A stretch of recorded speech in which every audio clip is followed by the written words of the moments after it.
Good afternoon. It is 12:35 and we are going to bring the State and Local Government and Veterans Committee to order. Senator Gustafson, I believe you are presenting the first bill. Are you ready to go?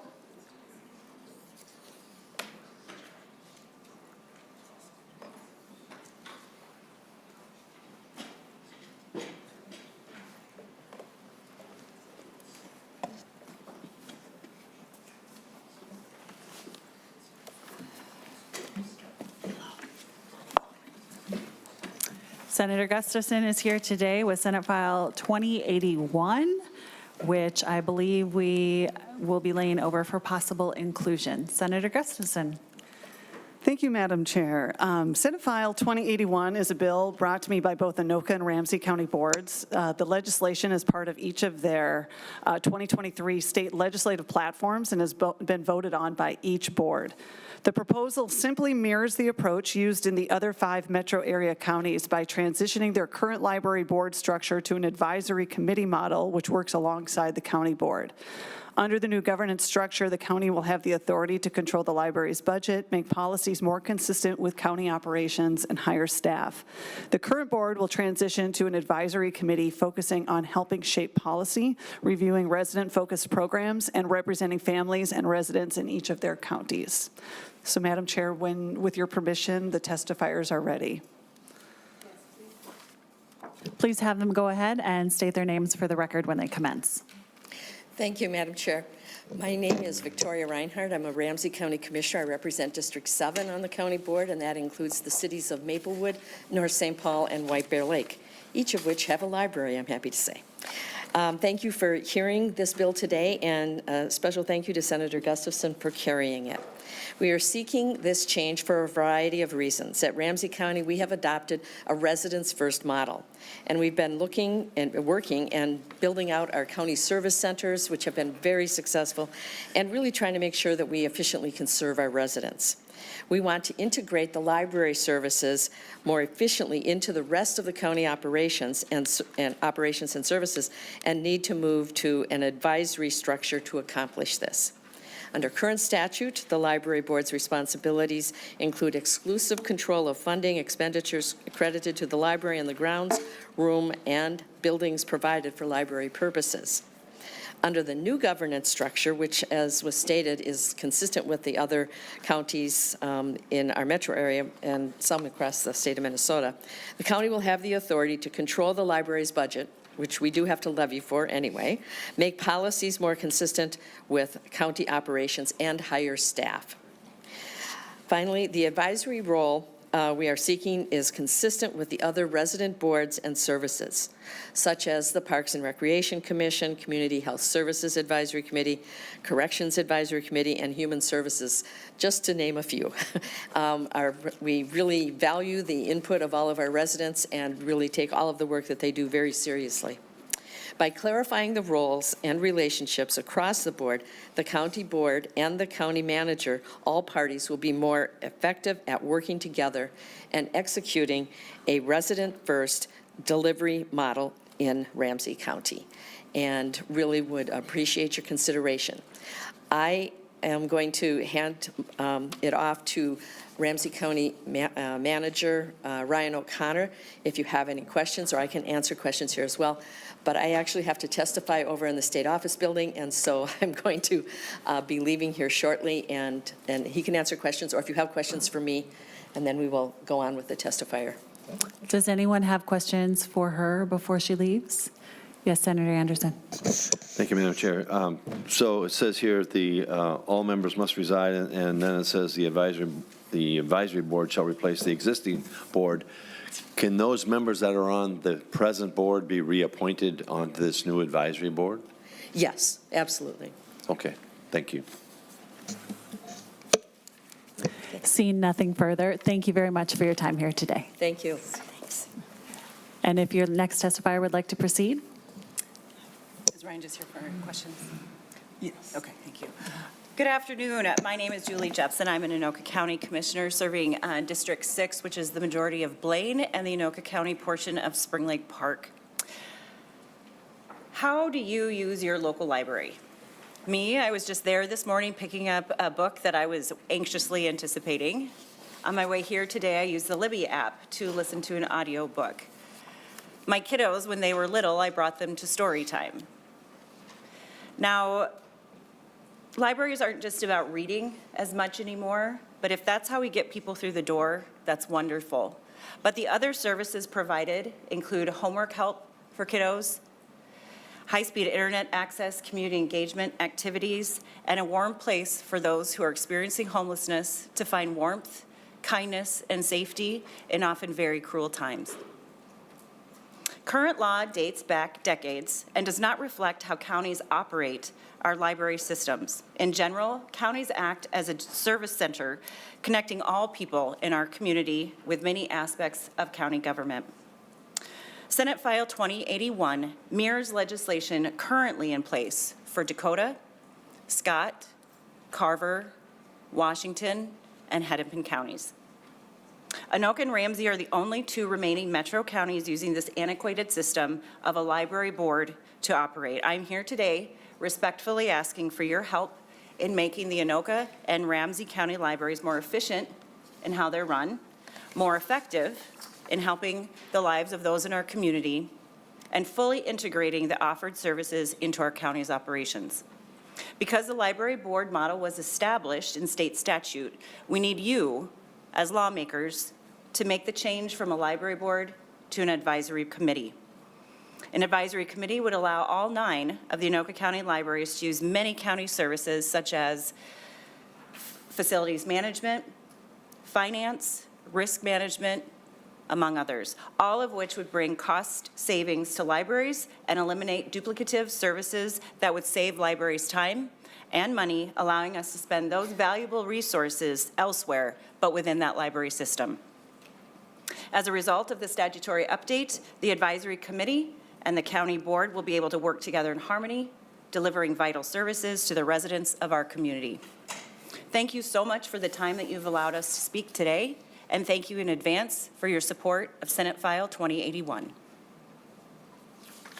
Thank you, and I just have to say, small kids, huge fan of our public libraries. I think I have a library book on CD in my card right now. We use library time or story time and all those things, so thank you for your support of libraries.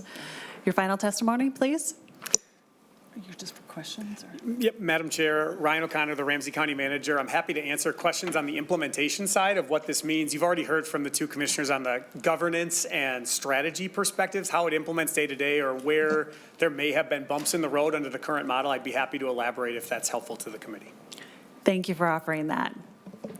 With all of that testimony, do we have any questions? Senator Anderson. Thank you, Madam Chair.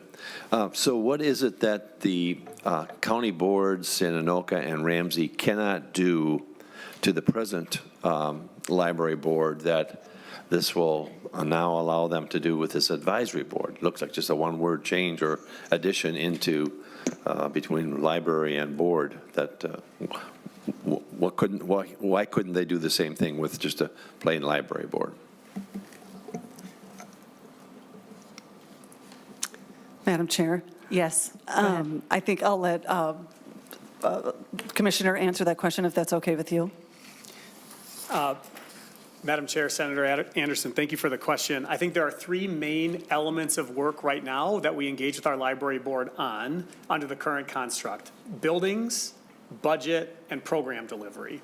And the reason that all 3 I mentioned matter under the current system is that in the current statute, there are times at which questions around buildings and finances can be distracting to the conversation around resident service delivery. You heard an example from Anoka County about integrated services and what that means. Under the existing statute written decades ago that did not envision that environment of service, we have had conversations with our library board, understandably under their current charge, where they have said, but we're just here to talk about libraries. We're not thinking about the other services the county may provide. And we know that from a resident service perspective or ease, these issues matter. The change to advisory clarifies where budget and buildings sit within the conversation relative to where program sits. And it helps ensure that people appointed to the Library Advisory Board are there to help focus on those key library service connections with residents while we pursue a more integrated approach to how we deliver services in counties. So, Madam Chair. follow-up. Senator Anderson? So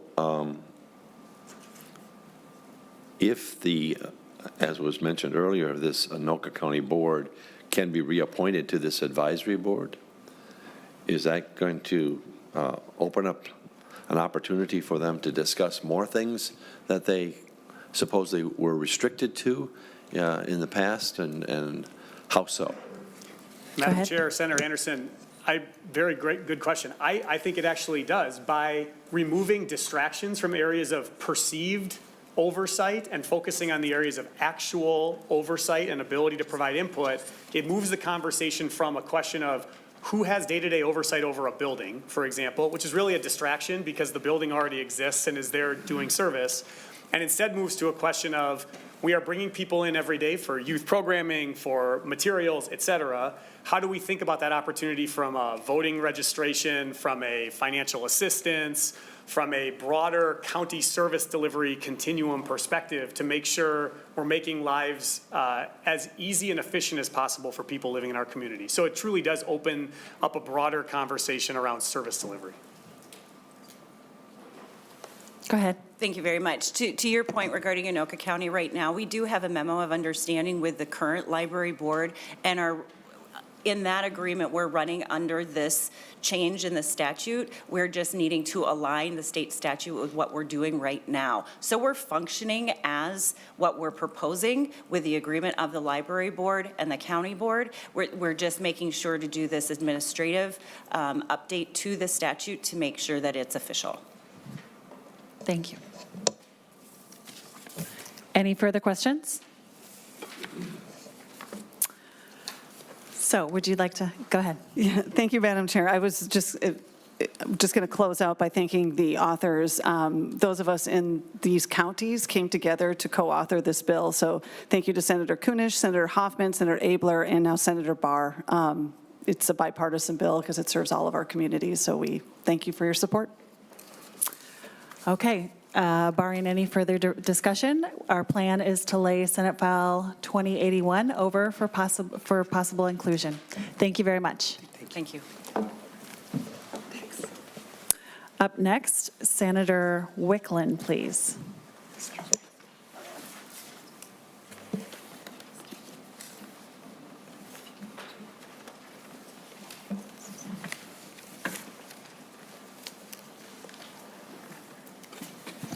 Good afternoon. Welcome, Senator Wiklund, to present 2001.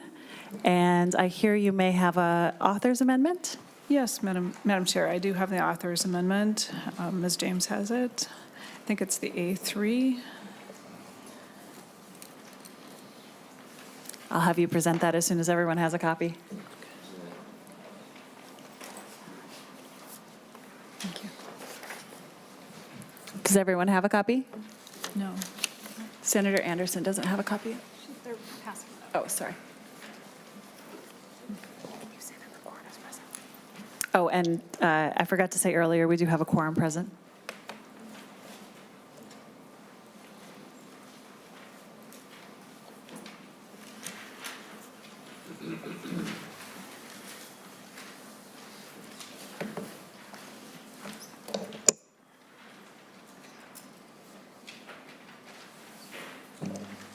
Senator Wiklund, is this your first stop with this bill? Yes, Madam Chair, it is. Okay. So if you want to give us just the quick on the amendment, of course, the typical procedure is, since this is your first committee, to approve it. But if you want to just give us a quick synopsis, that would be wonderful. I can have, Ms. James can present more, but there were some recommended changes that she indicated would make the bill language work better, and so these are technical changes. I don't know if Ms. James would be able to, and I don't have a copy of the amendment. If they could bring me a copy of the amendment, that would be helpful too. They do look very technical. There's only a couple short ones. Yeah. So I would like to move that we move the A3 author's amendment All in favor, say aye. Any opposed, say nay. Okay, with that, the author's amendment is adopted. Could you please present the bill? Thank you. Thank you, Madam Chair. Senate File 2001 is a bill that has come about after discussion amongst members of the Legislative Commission on Cybersecurity and other members of the Technology Advisory Council, discussing whether the governor has all the capabilities he needs if in the state of some kind of emergency happening, that he would have the ability, or he or she would have the ability to declare a peacetime emergency in response to a cyber attack. So it adds a cyber attack to the list of items that are covered that would fall under that existing process. It doesn't change the process. It just adds a cyber attack and including a physical or electronic attack on the state's information and telecommunications technology and systems or services. And then in the case where the governor has powers to provide, to fast provide emergency aid, it just adds that also that the safety of the state's information and telecommunications technology systems or services are a matter of concern and can be a cause for using these procedures. And I have John Israel is here, the interim Chief Information Security Officer, and he has a testimony to give. Welcome to the committee. Could you please state your name for the record and give your testimony? Yes, thank you. Madam Chair and members, my name is John Israel.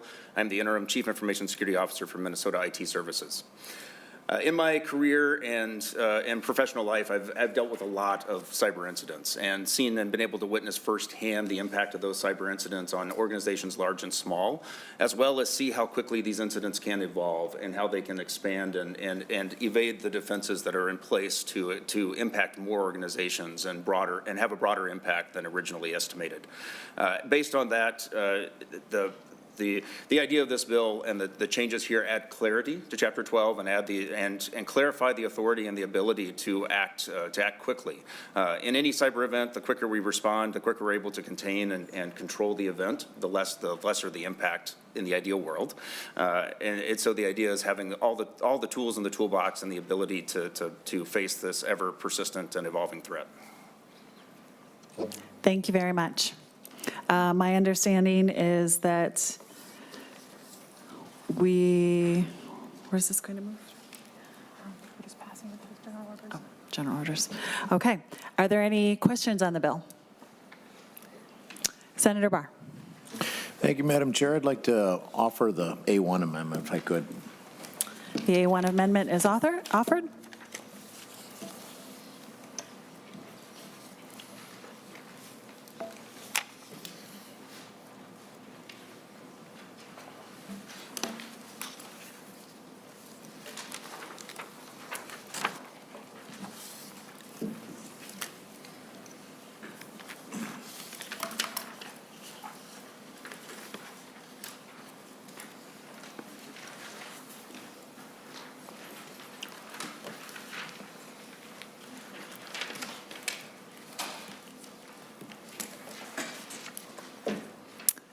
Okay, it looks like almost everyone has it.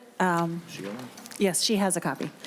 Senator Barr, do you want to give us a quick synopsis, please? Yeah, Madam Chair, thank you. So as most of us know, we have just gone through a lot of emergency situations over the last with COVID, granting a lot of authority to the governor that didn't seem to ever get checked, but the legislature was, I don't know, depending on your point of view, I suppose the legislature was pretty much ignored for 15 months, and the A1 amendment puts a little more comfort language back in here on line 2, page 2, line 22. It clarifies a little bit of the language around the 5 days and then the executive council up to 30 by adding the phrase for up to an additional 25 for a total of 30. So a little comfort language in there. And then on page 226, line 26, a peacetime emergency must not be continued without coming back to the legislature for approval many more than 30 days and continue for 30 days. So with all of the past emergency powers things, I thought it might be a good idea to put a couple of guardrails on here before we just grant lockstep to the governor for cybersecurity. Senator Lang. Thank you, Madam Chair. I guess before I vote on Senator Barr's amendment here, I guess I'd just like to ask the author, he's right, we did have a long discussion between Republicans and Democrats, and we came together and we removed the powers from the governor in the last emergency powers. Before I say 30 days is a good idea, and I tend to agree that the fact that the governor should have some power when it comes to emergency orders and emergency situations where the legislature can't be brought back in, is there a limit right now in the bill to how long the governor can make this cybersecurity emergency last? So Senator Wiklund, he jumped in before I had a chance to raised his hand. I was going to ask you for your comment on the amendment and your position on the amendment, and then if you could also answer the senator's question, please. Madam Chair, Senator Lang, just, I guess, to address his question first, my bill does not address the timing or the process of declaration of peacetime emergency, what happens after it. That isn't the intent of the bill. So it doesn't make a change to what is currently written in that area. I am simply trying to clarify and make sure that if there is an event that is a cyber attack and it does cause a great deal of change or negative impact to physical, to the state's information and telecommunications technology, to systems or services, that the governor has the ability to respond to that with the processes and procedures that are in place. So I would not be supportive of the amendment. I'm not intending to change the way that process works through this bill. It's simply to ensure that when a cyber attack happens and you have some handouts about different attacks that have happened in other places in the country and in Minnesota, and how it can disrupt key systems in the, legislatively, to companies, shut down operations, cities, where it can cause them to have to respond by paying ransomware. It has huge economic and disruption potential, and this bill is meant to make sure that the governor has the ability to address, through the peacetime emergency tools, address those concerns. Specific to cyber attacks. Specifically to cyber attacks, yes. Thank you, Senator. Is there any other discussion on the bill or on the amendment? Senator Lang? Thank you, Madam Chair. And I guess, again, I'm just looking, I don't disagree with the bill. In fact, I tend to think it's probably a good tool.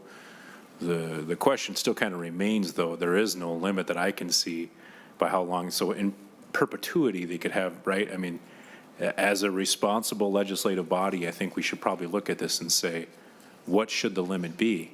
How long does it take the government of the state of Minnesota to react to one of these cyber attacks? I'm assuming those attacks happen continuously, even now.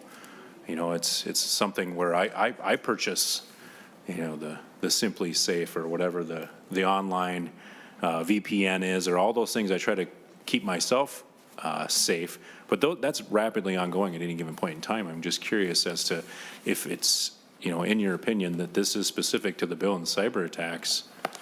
How long should cyber attack emergency procedure or emergency powers be granted? And if it isn't in perpetuity, then how long should it be? Maybe it's not the 30 days. I don't know.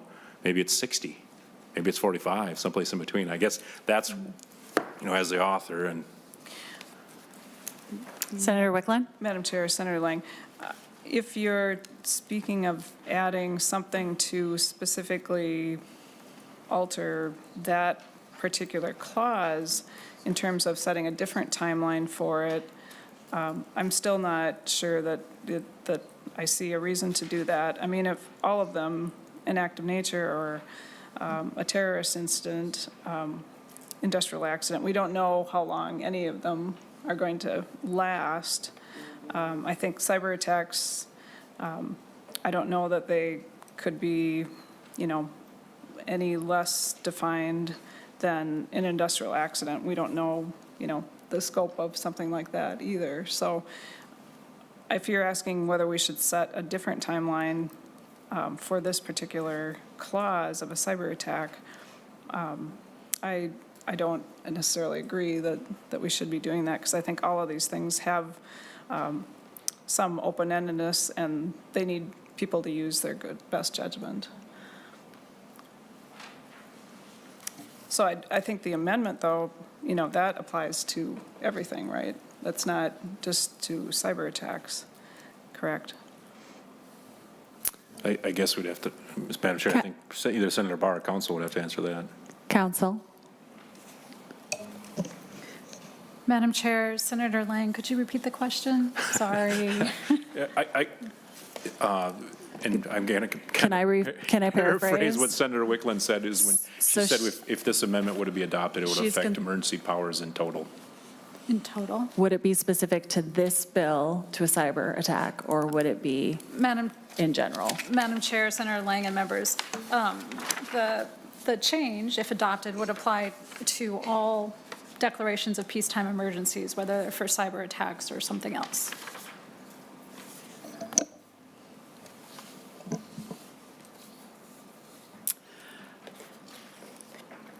Any other questions to the amendment? Madam Chair. Senator? Thank you, Madam Chair. And Senator Wiklund, we appreciate, we agree on a lot. We've worked on all of these things, and I think Senator Lang did a good job. Our apprehension, of course, is this is necessary for the perspective of identifying. We don't know what the outcomes, what it would be.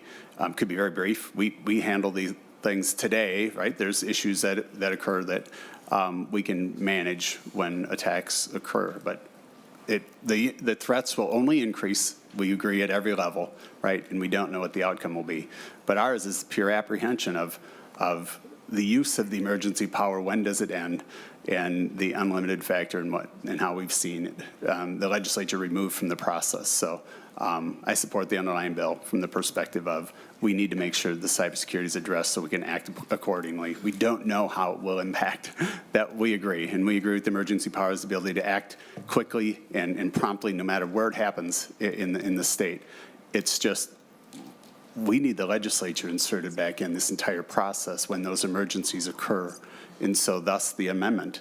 And so I'm in favor of the amendment because we need that balance. And we as the legislature, I think the whole theme of what we've seen this entire session is to put government on autopilot and to remove the checks and balances across the board, which are our responsibilities. Every single one of us sitting at the table and every one of us that occupy the chambers. And so I would vote yes on this amendment. So thank you. Thank you, Senator Barr. Senator Carlson? Madam Chair, roll call requested. Thank you. Any additional? I was just going to ask the same thing, Madam Chair. Okay, we're on the same page on at least one thing. That's great. Seeing no further questions or comments, Senator Anderson? Thank you, Madam Chair.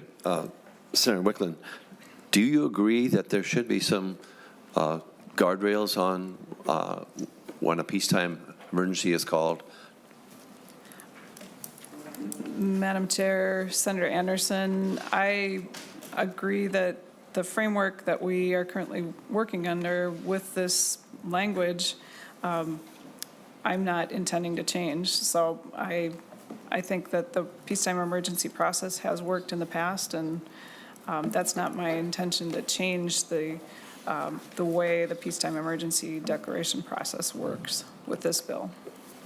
And perhaps if there's a initiative to add in a constraint, it maybe shouldn't be attached to this bill, especially if it's a constraint, as council said, that would apply to everything. Maybe that should be something separate. But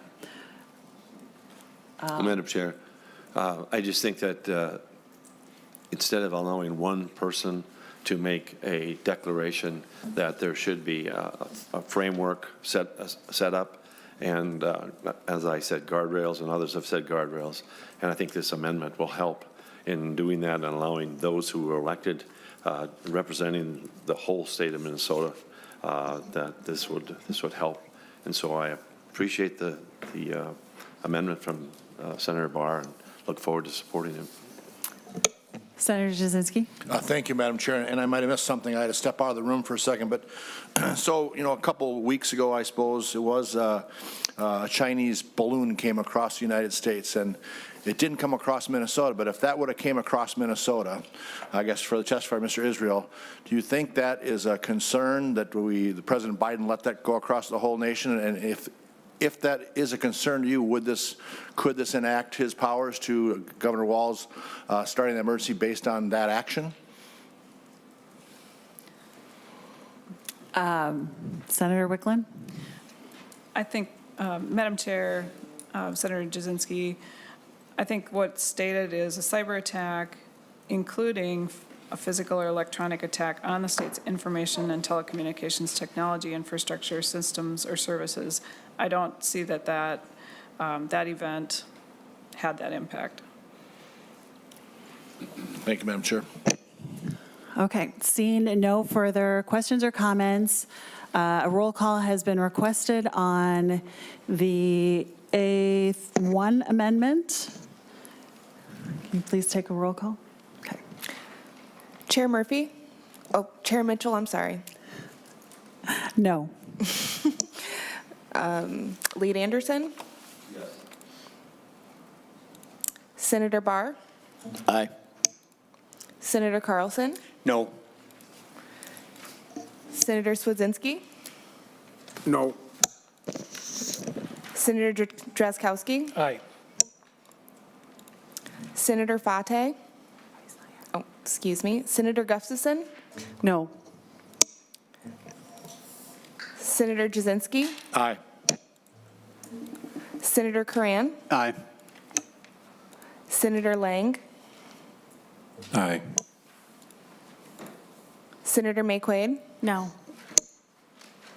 Senator Morrison? No. Senator Murphy? No.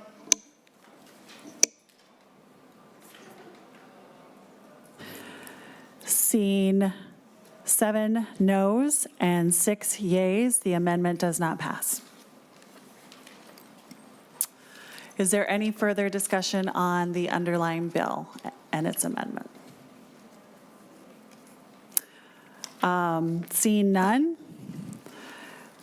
I move that Senate File 2001 does pass. It would go to the floor.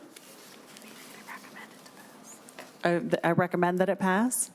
All in favor, say aye. Aye. All opposed, say nay. The ayes have it. Senate File 2001 will pass. Thank you, Senator.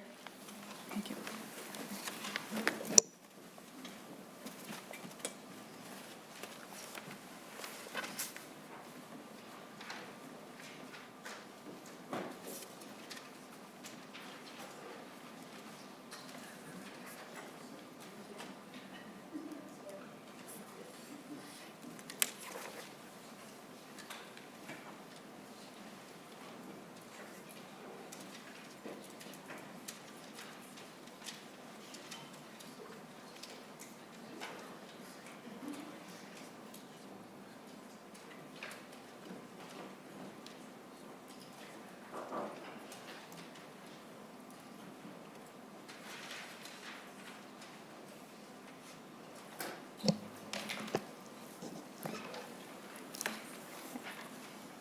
Senator Pappas, welcome to the committee.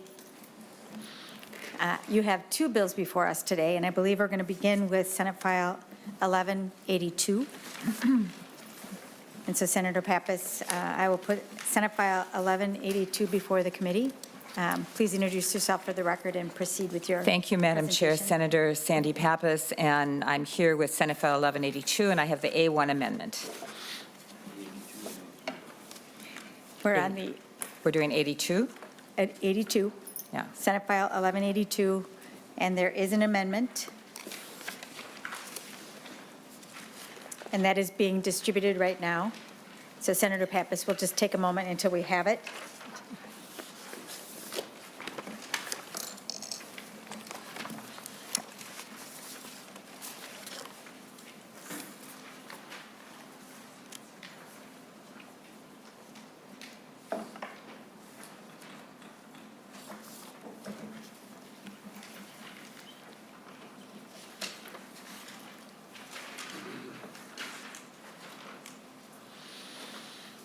Senator Madam Pappas? Chair, just to put the amendment in the context of the bill, is current law requires that the state share of the cost of a capital project for a political subdivision to more than half of the total cost, and it's been routinely waived. So we're just changing the language, excuse me, I left my water over there, to say that it's the intention that the state share no more than 50%. The reason that we're excluding school districts, first of all, we rarely do fund school districts, but on occasion we have, like on an Indian reservation, and there's no capacity locally for them to help at all with the 50% match. And also the Met Council is a similar situation if we're funding bus rapid transit or something like that. Often we are paying more than just 50% of the cost. I mean, they are probably getting federal money too, but they did request that they be excluded from this. So once again, that we're just stating that the state share of a capital project be no more than half the total cost of the project. And then this bill would be referred as amended to capital investment. All right, members, does anyone have any questions for Senator Pappas on the A1 amendment? Senator Barr. Thank you, Madam Chair. I was wondering if I could offer oral amendment to the A1.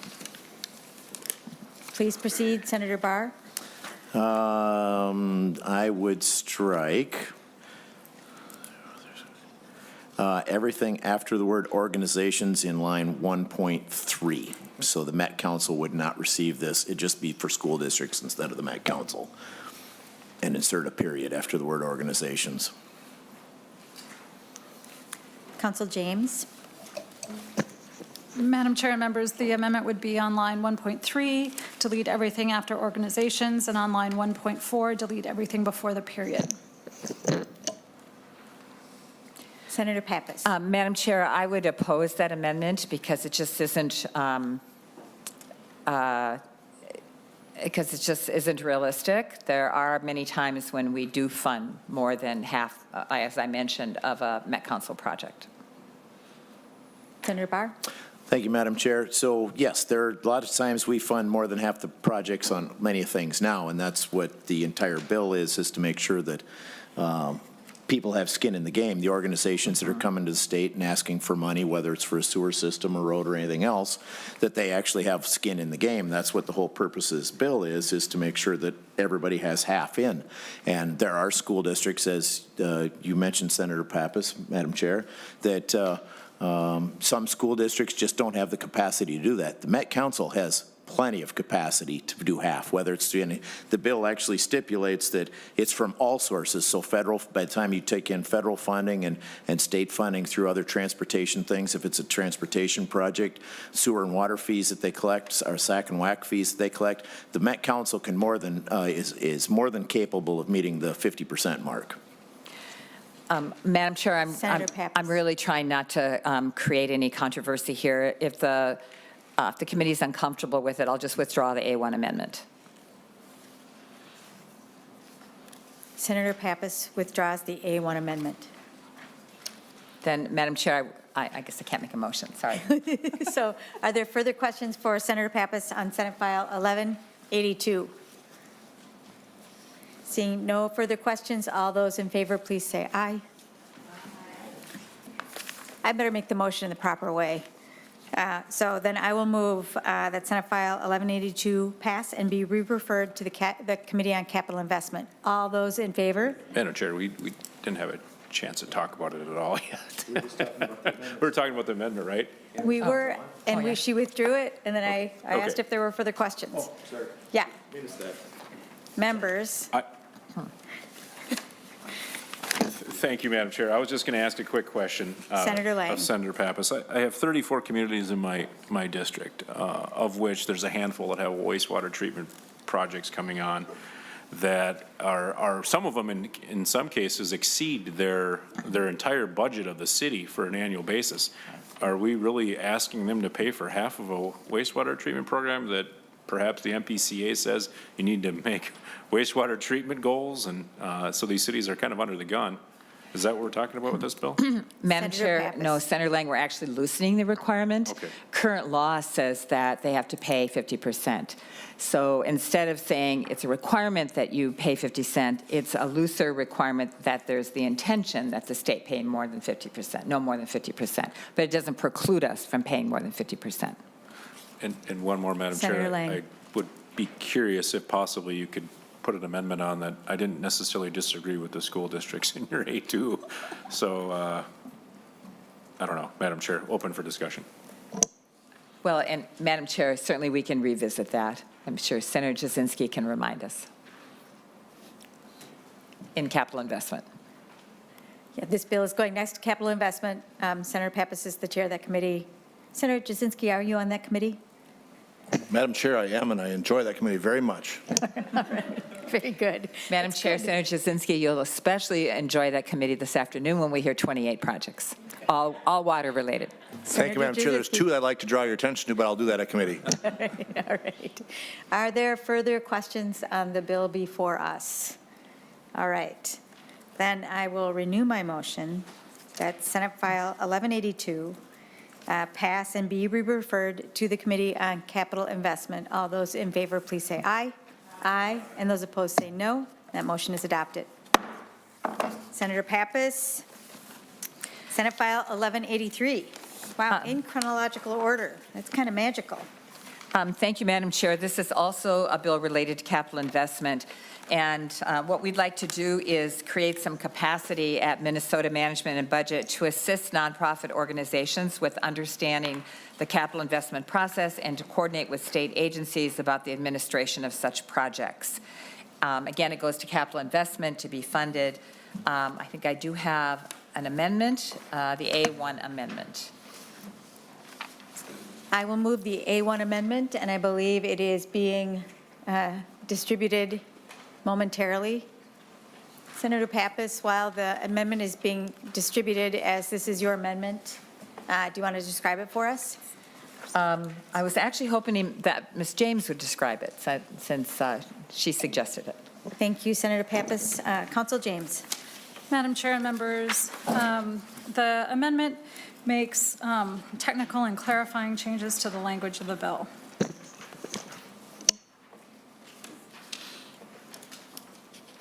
I'm just going to make That's sure what the it does. amendment, I'm going to make sure the amendment is distributed before we take a vote on it.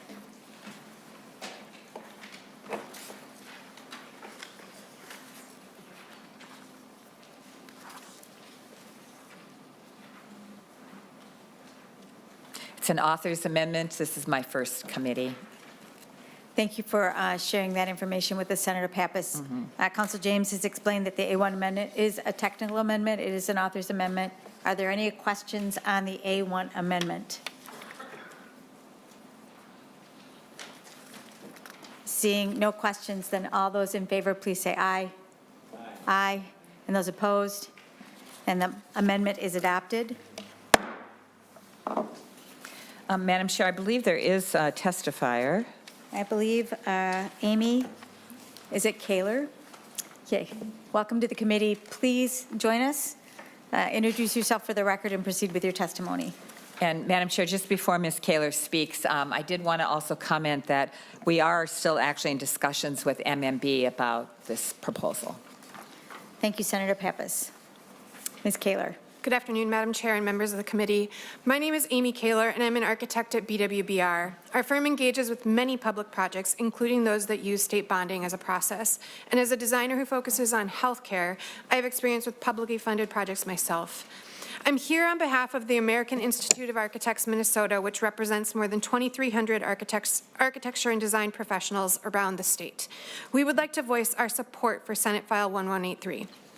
As it stands now, we have a group of practitioners, agencies, and other publicly funded entities that are well-versed in the bonding process and can do it efficiently and consistently. However, if we want to expand that core to include a wider variety of entities from cities and counties who don't often do bonded projects to nonprofits, developers, and design professionals from BIPOC and Native communities that have not necessarily had the same access to bonding process, we need to provide more resources to support their success. In addition, we believe that providing technical assistance to projects early in the planning stage can lead to more complete and accurate project proposals and better project outcomes, especially for those smaller projects not required to do a pre-design. Public projects have unique aspects to them, from the financing to the application to the execution, and navigating the process can be a challenge for those not experienced with it. Ensuring there are capital budget staff with knowledge in areas like SB 2030 compliance and the construction and design disciplines will help head off the kinds of problems that eventually cost a project more time and money. Our goal is for the capital budget process to be accessible, efficient, and equitable, so it results in sustainable and enduring buildings and infrastructure all over our state. Providing MMB with resources so their staff can rise to meet this challenge is a good use of the modest funds requested. We as design professionals do as much as we can to support the development of skills and experience among more of our colleagues, but without structural support from the funding entity, it's difficult to expand the pool of experts, and clients can navigate this process well. We would like to thank Senator Pappas for working to find ways to make the capital budget process more effective, and we hope that you will support this bill today. Thank you. Thank you for your testimony. Members, other questions for Senator Pappas on her proposal? Senator Drazkowski. Thank you, Madam Chair. Thank you, Senator Pappas, for the bill. So as I read are we on the bill, Madam Chair? We are on the bill, Senator We are, as Drazkowski. amended. Okay, thank you. As I read this, so the amended bill simply says that we're going to give some amount of money to MMB to advertise that we have grant money or we have bonding money with that will be granted to organizations. I mean, this is like, here we have a Christmas tree and it's yours if you want it. That's what this bill appears to say. We have other people's money and we want to help give it to you. Do you want to sign up? Is that, I think communities already know about this. I don't really understand the need for the bill. Can you help us with that? Senator Pappas. Thank you, Madam Chair, and Senator Drazkowski. I think it's actually to our benefit. We do ask people if they've gone through the MMB process when they come to us, and there are forms they have to fill out, and they have to kind of be able to plan ahead. And if a nonprofit has heard about this process, they don't necessarily know that they have to do that. And so they may come to us at the last minute and ask for a project to be funded, and we're saying, whoa, you haven't gone through all these procedures to make sure that your project will be approved, because it does have to be approved by the state agency, usually DEED, and then by MMB. The funding is the last dollar in. People need to know that. The state does not fund first dollar, but last dollar based on their description. So it would be really useful, and MMB is, I think, feeling like they don't have the adequate staff to be able to provide that assistance. And I think it is still true with local government, especially some of our small communities. They may not also have the staff that's familiar with the capital investment process. So it wouldn't just be for nonprofits. It could also certainly be for some of your small towns and cities. Senator Drazkowski. Thank you, Senator Pappas. Maybe you want to start with legislators. I haven't done a lot of bonding projects. Good idea, Madam Chair.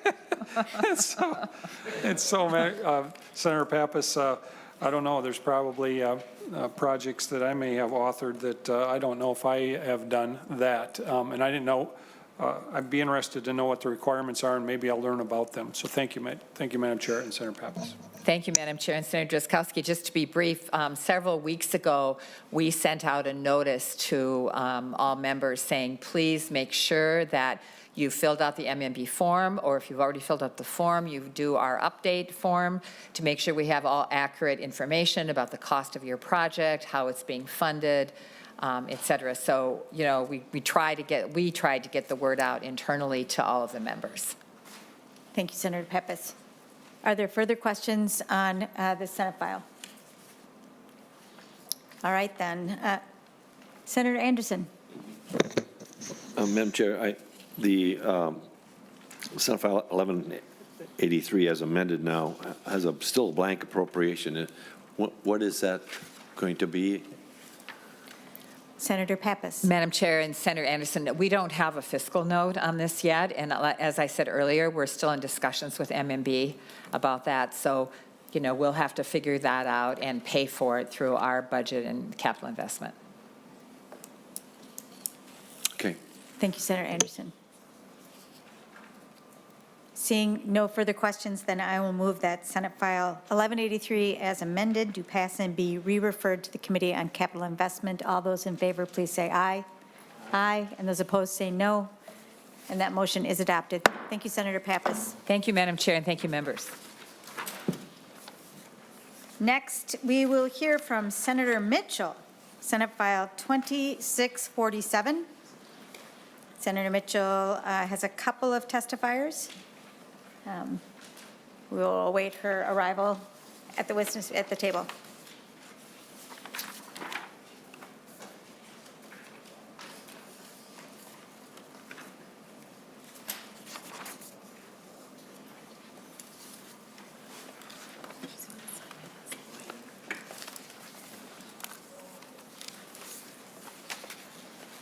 Welcome to the committee. Senator Mitchell, if you'd like to introduce yourself for the record.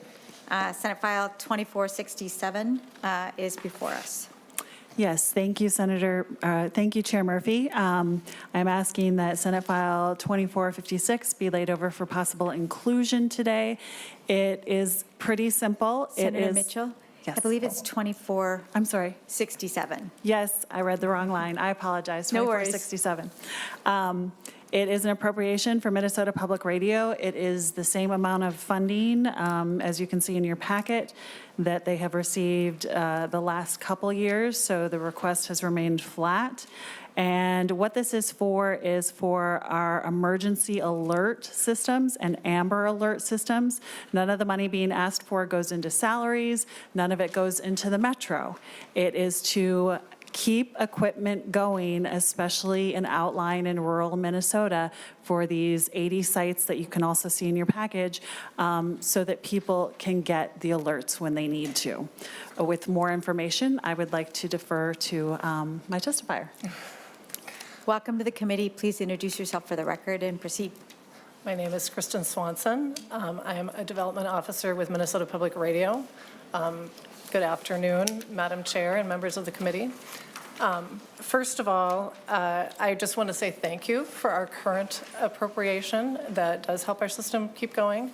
The reason that NPR provides the backbone for the state's EAS and Amber Alert system is that we have more than 80 stations and translators throughout the region, which allows us to reach 95% of the state. We don't just translate the alerts when they happen. Our staff also partners with media organizations to make sure the system is in good working order and to do testing. All of Minnesota's radio, television, and cable broadcasters rely on and monitor NPR's radio network 24 hours a day. That's more than 300 of those organizations. NPR also partners with other organizations beyond media partners, including the Integrated Public Alert and Warning System Board. We have an NPR staff member that sits on that to help state and local public safety officials develop policies and procedures to improve the EAS. Other partners include FEMA, the Minnesota Homeland Security Emergency Management, MnDOT, Minnesota Bureau of Criminal Apprehension. And I just want to underscore what Senator Mitchell already shared, that general fund support that NPR receives for equipment only covers NPR's infrastructure in greater Minnesota, and only that's essential for the EAS and Amber Alert system. No general funds are spent on metro stations or any employee salaries or any programming at all. It is for equipment solely. Having funding available is essential because much of the network is more than 3 decades old. So obviously there's repairs that need to happen, there's replacements that need to happen, there's upgrades, and there's always changing technology. Our equipment every year The way we use our equipment funds is split between planned projects, projects that we know need to be happening to upgrade or replace things, and emergency funds to repair things as they come up. With Minnesota winters like this or extreme weather events, we have those every year and need to address those. In terms of our fiscal 24-25 request, while it is flat, and it also, our staff has thought through it carefully and decided what they can actually accomplish within the biennium, and also noted that costs have not, per inflation, have not really risen for the equipment that we have. It's very specialized. But the funds we are asking for are essential, again, because our system is 30 to 40 years old. The kinds of projects that we have planned are all over the state for the next biennium. They include things like the replacement of 30-year-old tube transmitters that are no longer, that are obsolete and no longer supported, which is essential, and that's at a handful of smaller locations we have across the state in greater Minnesota.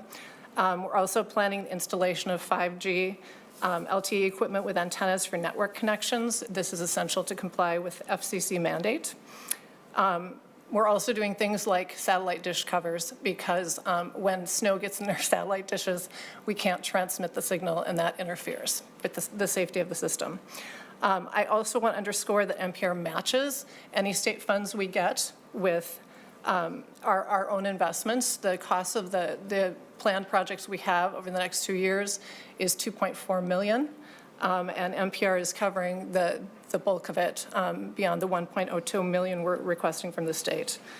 And the amount that NPR puts in the $2.4 million does not include the kinds of staff costs we have for our network engineers, for our regional managers who oversee this. So we're really making the contribution to match the state's contribution to keep our state safe. Thank you.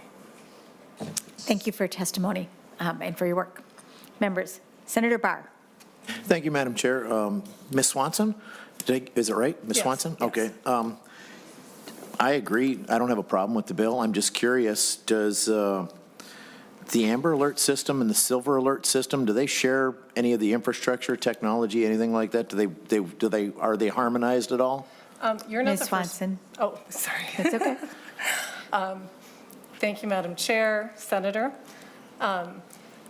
It's my understanding that Silver Alert is not standardized at this point across states. I've learned that unlike the EAS system, which is federal, Amber Alert system was implemented on a state-by-state basis, and it has not been done the same way in Minnesota at this point. The questions we've gotten from you and others has definitely brought that discussion to NPR to figure out what might need to be done to attend to that. Senator Barr.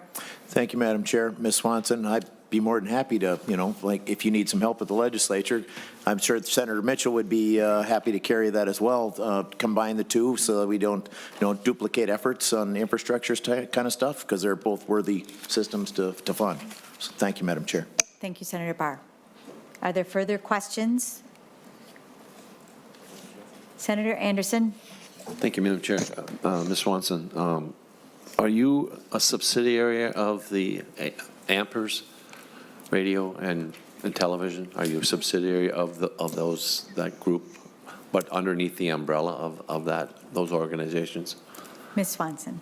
Senator Murphy, Chair Murphy, Senator. No, NPR is separate from the Amper system. So Minnesota Public Radio is incorporated as its own corporation and is not part of that umbrella. So, Madam Chair. Senator Anderson. You wouldn't get any of the money from those other two organizations to help cover further costs? Ms. Swanson. Chair Murphy, Senator Anderson, that is accurate. Okay, thank you. Are there further questions for this testifier or for Senator Mitchell?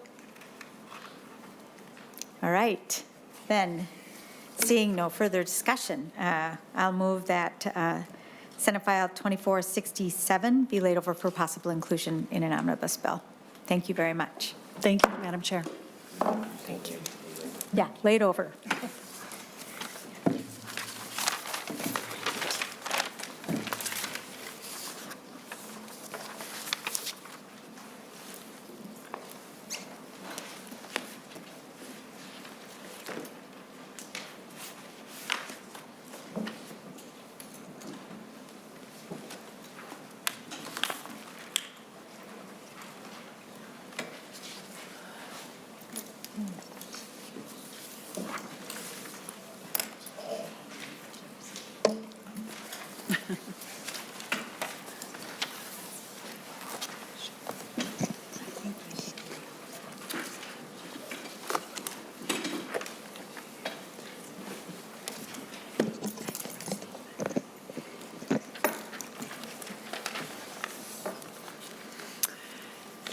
And Senator Murphy joins us again now with Senate File 2456, which was the number I gave early accidentally, because I already had this one in my head,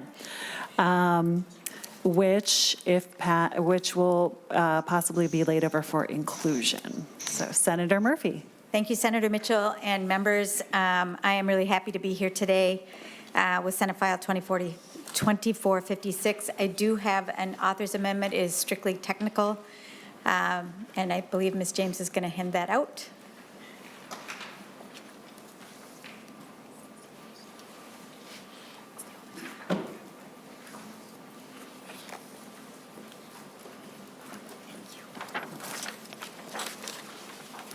And Madam Chair, when Council James is ready, she can, I think, best describe this for us. Thank you. Council James. Madam Chair and members, the amendment is technical. Because the word of management, the phrase of management and budget is eliminated in an earlier paragraph, it needs to be added on page 1, line 13, and then on page 3, line 31, we're replacing the word tentative to refer to collective bargaining agreements with negotiated. And this is the bill's first and only stop.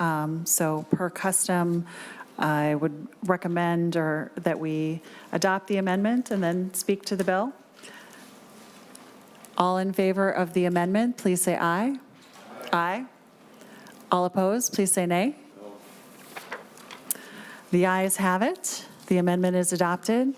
Senator Murphy, can you please speak to the bill?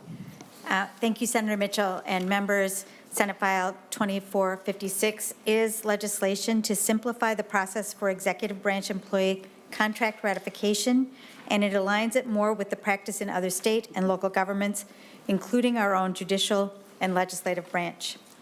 For employees represented by exclusive representatives, they would negotiate with their employer, reach a tentative agreement by the exclusive representative. They would reach a tentative agreement, have their memberships approve that agreement, and the employer would then implement them. The collective bargaining agreements, memorandums of understanding, and arbitration awards would no longer come to the Subcommittee on Employee Relations for interim approval, nor to the legislature for final ratification. The legislature's responsibility would indeed be through appropriation for support of these contracts. This bill leaves the compensation and salary plans of unrepresented executive branch employees, managers under which the SER has the authority to modify under the purview of the legislature. And with that, I would like to turn to Mr. Bruce to talk more about this legislation and why it's important and to ask for your support. Devin Bruce of MAPE, if you could please state your name for the record and proceed with your testimony. Thank you, Madam Chair and members. For the record, my name is Devin Bruce. I'm the Public Affairs Coordinator for the Minnesota Association of Professional Employees. We are a union of over 15,000 state workers across all boards, agencies, and commissions. I'm really excited to testify today in support of Senate File 2456. I first want to thank Chair Murphy for carrying this bill and also the other bargaining units affected by this bill for their support. This proposal does two fundamental things. One, it streamlines and simplifies the process for contract ratification. And two, it addresses the legal and philosophical inconsistency that the terms and conditions of employment negotiated under PELRA are done so between the employer and exclusive representatives only. In this case, that is the executive branch and the state employee unions, not the legislature. For far too long, the current contract ratification process has created unnecessary stress and confusion for our members. Numerous times I've been asked to explain the Subcommittee on Employee Relations interim approval process and the need for final legislative approval, only to be met with blank stares. I'm asked, why is it done this way? Did our vote to ratify the tentative agreement not mean anything? Why is the legislature involved at all since they are not parties to the agreement? I have no good answers to their questions, but I do have a solution. And that is, one, to change the process so that after MMB and the Minnesota State Board of Trustees reach a tentative agreement with the respective bargaining units and their memberships approve those tentative agreements, they are then implemented. And that's the last stop. Finally, I just want to note that a technical correction is needed to clarify that for the faculty union contracts, the Board of Trustees is the implementing authority, not MMB. We'll be working on language to try and make sure that it is clear as this bill will be laid over. And I just want to thank you for your time, and I'll be available for questions later. Thank you for your testimony. Would the next testifier, Mr. Bond of the IFO, please come forward and state your name for the record? Thank you, Madam Chair. My name is Jonathan Bone. I represent the Interfaculty Organization. We are approximately 4,000 professors, coaches, counselors, and librarians at the 7 state universities. Thank you, Madam Chair, for bringing this legislation forward, and thank you to Mr. Bruce for taking the lead on it. The process that we're currently working under is very convoluted. As May mentioned, it's hard to explain to our own members. And I want to share one story from our perspective that is unique in this process, and I think a good reason for this bill. In 2002, after 10 years of trying, our union was the first state employee group to bargain successfully for same-sex partner benefits. And as the contracts moved through the process, our leadership received a call from then Speaker Svigum that made it clear that unless that was removed from the contract, the legislature would not ratify and approve the contract. So our board was put in the position to make a decision to essentially abandon our members who have same-sex partners and the benefits that we won for them, or to give up the other things that we had secured as part of that agreement. Ultimately, the decision was made to take out same-sex partner benefits, and it took 8 more years before we were able to secure that victory again. More recently, we were the first state and public employee union to win paid family leave in our contract. And with the current politics of paid family leave, I would be incredibly nervous to have that in our contract moving through right now. If the legislative makeup was different. So we need to take the politics of the moment out of this process, provide the freedom and flexibility for unions to bargain in good faith with our employers, come to an agreement, have our members approve it, have the employer approve it, and should legislators be interested in anything that's included in our contracts, we are up here all the time, and we will be happy to go over any of those details with you. But to have the legislature give final approval, we believe, is just simply not fair. Thank you for your testimony. Up next, Mr. Grant from Minnesota State College faculty. If you could please state your name for the record. Thank you, Madam Chair. And members, my name is Mark Grant, and for the record, I am a 25-year communication studies instructor at Dakota County Technical College, and I currently help direct the governmental relations work on behalf of Minnesota State College faculty. We're the faculty union representing nearly 4,000 two-year college instructors, counselors, and librarians on 26 campuses, at 26 colleges on 47 campuses across the state of Minnesota. Thank you for the opportunity to briefly speak today on Senate File 2456, and thank you, Senator Murphy, for your work on this bill. To To echo Mr. Bone, the one question I get more than any other from my faculty in my current capacity is, Mark, how did this job get so political?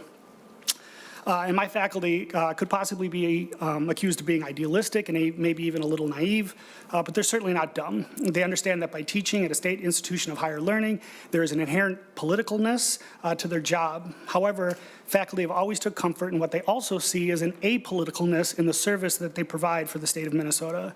They make the next generation of nurses, electrical line workers, heavy equipment mechanics, and even craft brewers. In short, they create the workforce and the citizenry of Minnesota. But today, my folks are increasingly sensing an encroachment of politics onto their campuses, their classrooms, and their profession. They see that dynamic in many areas, including in the past few years, that of faculty contracts. MSCF recently reached an agreement in our 21-23 contract cycle after 18 months of negotiations.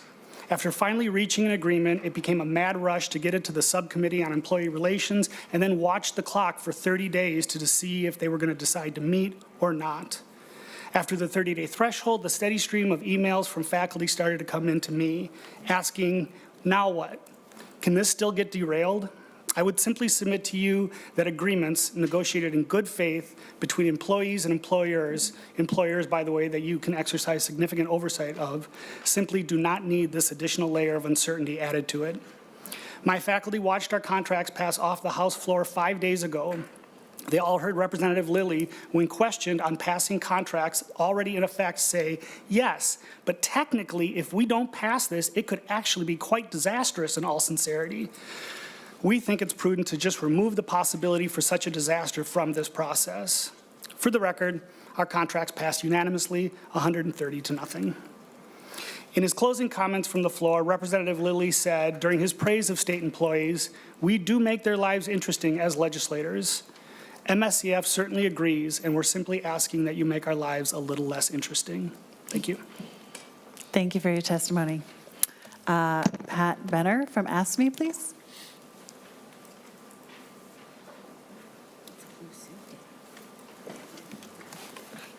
If you could please state your name for the record, and hopefully everyone is also signing in. Thank you. Gotcha. All right, good afternoon, Madam Chair and members of the committee. For the record, my name is Pat Benner. I'm a legislative representative with AFSCME Council 5. Thank you for hearing my testimony today. I'm here today in support of Senate File 2456, and I want to thank Chair Murphy for carrying this legislation. The current process for state contract ratification has become increasingly fraught, and the problems of the SER system have led to major delays in full implementation of our contracts, confusion among our membership, and an unnecessary level of politicization at the Capitol. The changes proposed in this bill will make the contract ratification process much simpler while preserving the legislative power of the purse.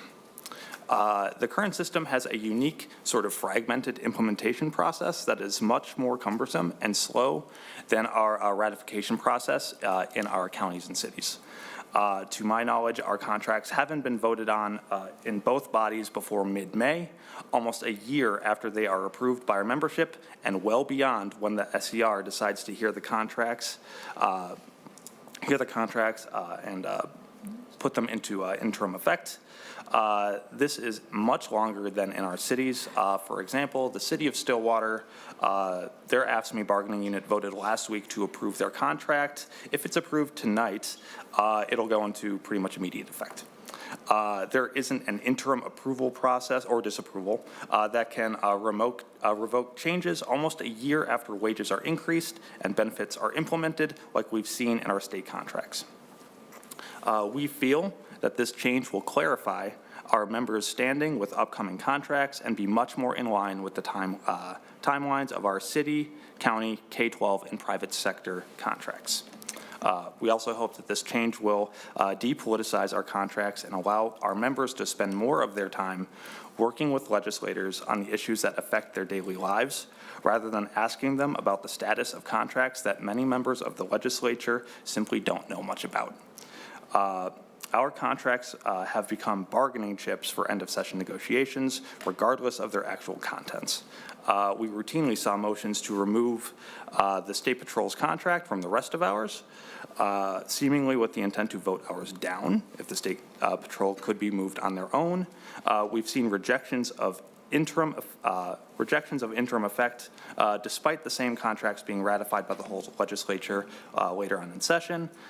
We've seen the legislature try to make changes to our collective bargaining agreements, a power it simply does not have.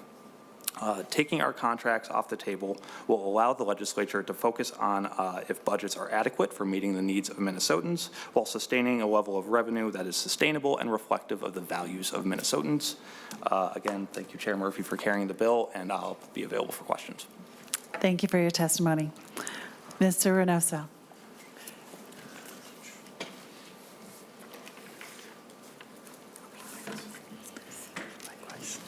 If you could please state your name for the record. Thank you, Madam Chair. I appreciate the opportunity to be here today. My name is Edward Reynoso, and I am the Director of Political and Legislative Affairs for Teamsters Local 320. First of all, I want to echo what everybody else already said. I'm not going to repeat it. The fact that this is going to streamline the process. It's going to make it much more clear for our members after they ratify their contract not to have to wait again. And then I'll give you an example of the political football that this would be at times. And passing this legislation would eliminate that. It was a few years ago, 11:46 before sine die, it was passed. And this puts a lot of stress. It puts a lot of stress on the workers that this contract impacts. So passing this legislation would just certainly streamline the process and give more assurance to these members, these hard workers, a lot of frontline workers that dedicate their lives to the work that they do. So we represent over 10,000 members in the state of Minnesota. We represent about 800 members, ASF members, that work for the Minnesota state system. So appreciate your support and thank Senator Murphy for bringing this forward. Thank you. Appreciate it. Thanks to all of you and all of the people you represent for all your hard work for the state. Are there any questions related to the bill? Madam Chair. Senator Anderson. Thank you, Madam Chair. Senator Murphy, I'm seeing we're taking the legislature out of the business of being part of the oversight in these negotiations, but I would like the opportunity to see if there's any way that the Commissioner of MMB could at least notify when negotiations would start with them, not necessarily be involved with it because that's what this bill takes everything out. But if that's a possibility to see that the commissioner lets the House know, lets the Senate know when the negotiations are going to start, I'm going to offer an A11 amendment to that basically gesture of just a friendly letting finance chairs know in both bodies, the majority and ranking members. So if that's a possibility, I'd like to offer the A11 amendment.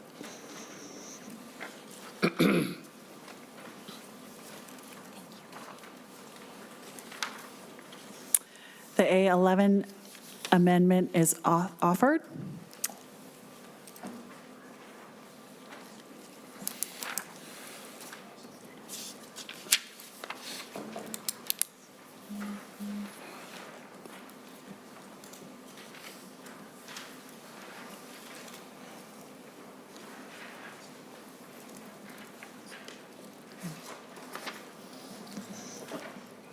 I guess, Madam Chair, I'd like to see what the author of the bill Yeah, I was just waiting has to until say. everyone had it and that I could tell that she had read it. Senator Murphy? Thank you, Madam Chair, and thank you, Senator Anderson. I am just reading through the amendment and understand what your intention is here. As I understand it, it would be that the Commissioner of MMB would notify the chairs and the ranking minority members of the committees in the House and the Senate with jurisdiction over state government finance when the commissioner begins negotiations with each of the exclusive representatives. And as I understand it, some of this might happen while we're in session, some of this might happen while we're out of session, but that would not preclude the commissioner of MMB to notify, and then those chairs notifying the members in their committees. And if that is an accurate representation of what is in the amendment, then I see that as a friendly amendment. Madam Chair, that's exactly what I'm asking. Is there any other discussion related to the amendment? Seeing no other discussion or comment, we'll take a voice vote. All in favor, say yay. Yay. Yay. All opposed, say nay. The amendment passes. The is it 11? 11 amendment Thank you, Madam is Chair. adopted. Thank you. Thank you, Senator Anderson. Okay, back to the bill as amended. Do we have any? Senator Lang? Thank you, Madam Chair.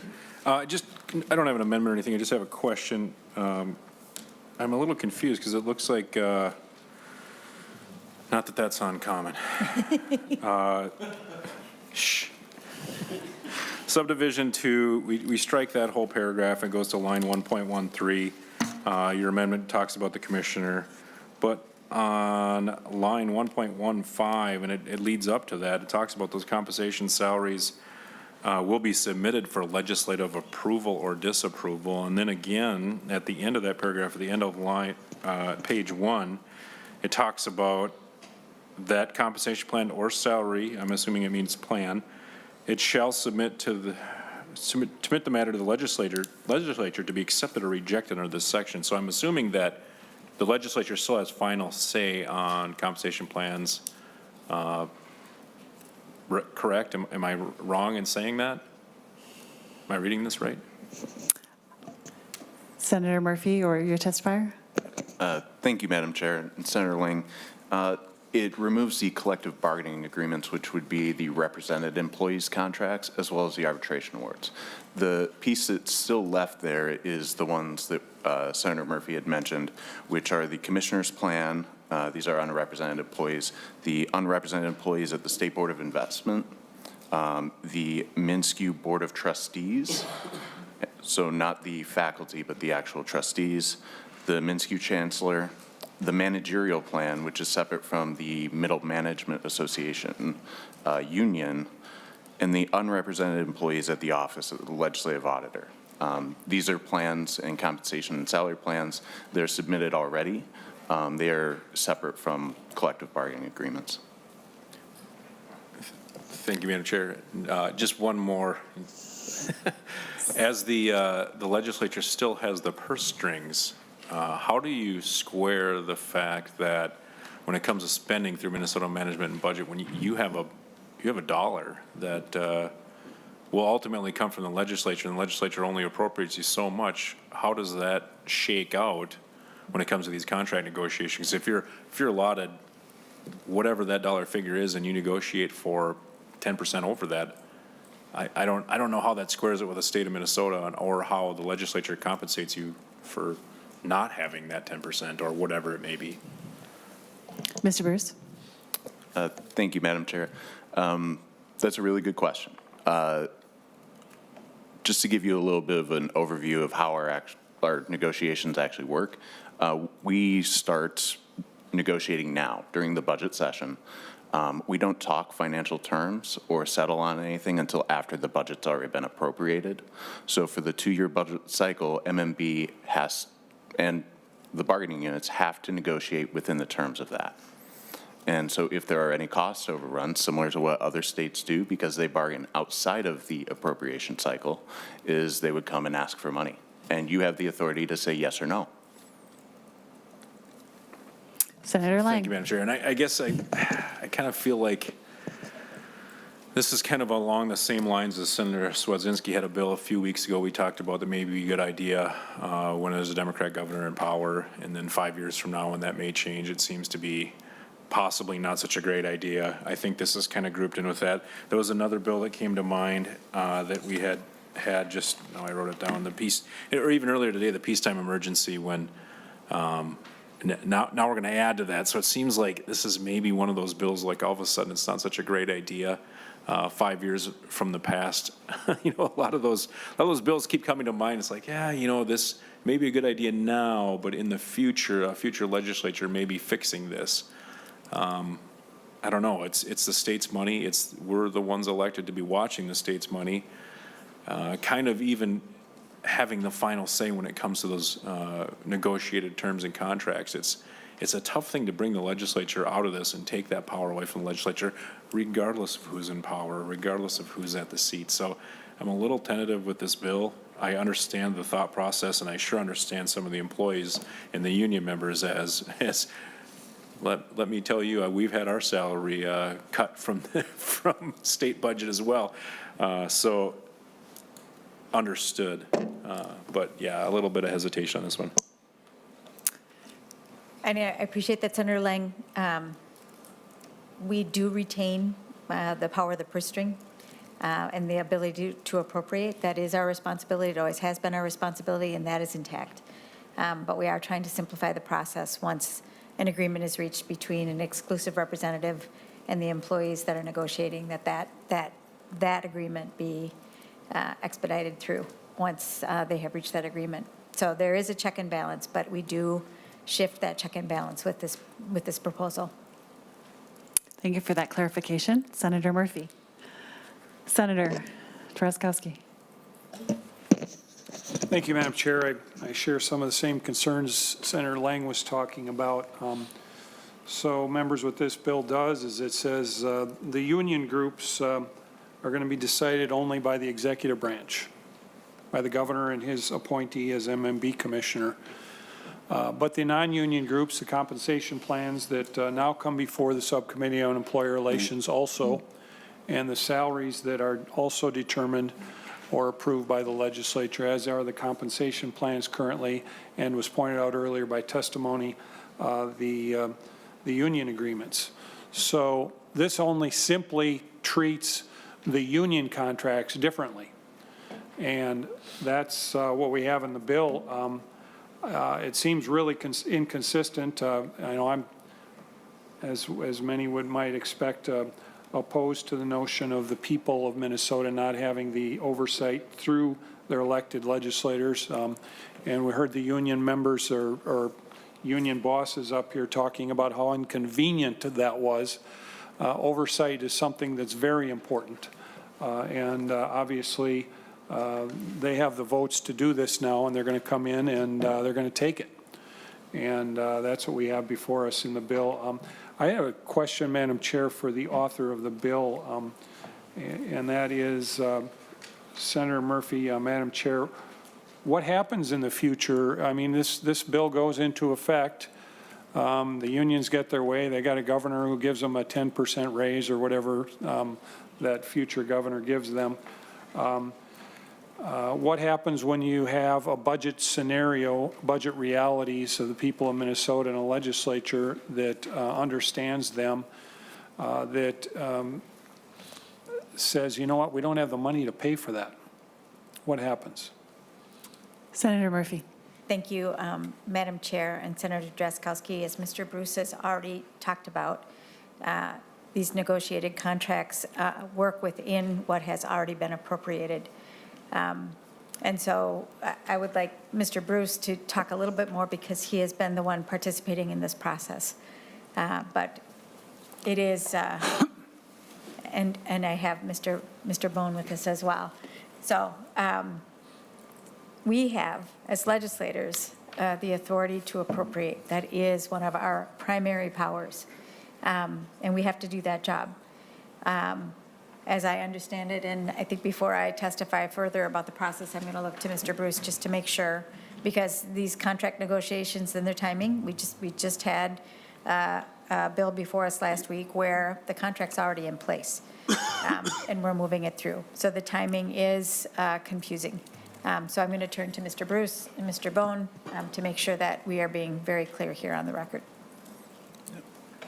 Go ahead. Thank you, Madam Chair. And Senator Drazkowski, I wanted to first go back to the other point about treating these the compensation and salary plans differently than the collective bargaining agreements, is that under current law, the legislature and the Subcommittee on Employee Relations already has the authority to modify those contracts, whereas under collective bargaining agreements and arbitration awards, they don't. And so they're already treated differently under law.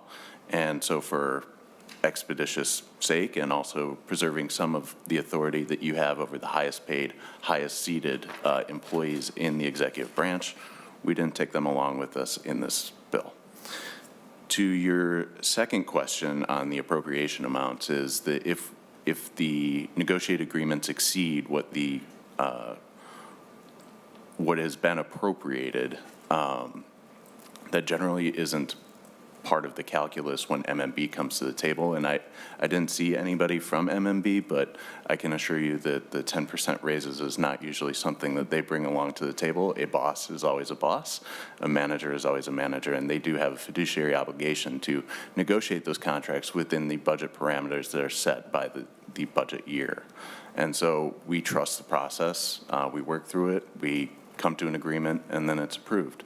If there are cost overruns, as I mentioned before, they come to the legislature asking for money and you say no. That's simply the process.